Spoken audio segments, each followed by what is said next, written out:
ஜடாமுடியில் சூலமேந்தி ஆடுகின்ற என் சிவா, விடாது வேண்டும் உந்தன் பக்தன் வார்த்தை என்று கேட்கவா.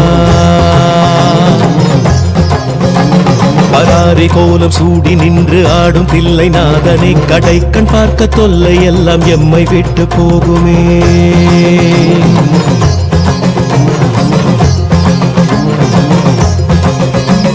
உடுக்கை சத்தம் கேட்டு விட்டு சொக்கி போகும் வேளையில் அடுக்கடுக்கு துன்பம் யாவும் ஓடி போகும் மூலையில் ஜகம் நடுங்க ருத்ர தாண்டமாடுகின்ற கூத்தனே, பயம் ஒடுங்க எங்கள் நெற்றி தீண்டி போக வேண்டுமே.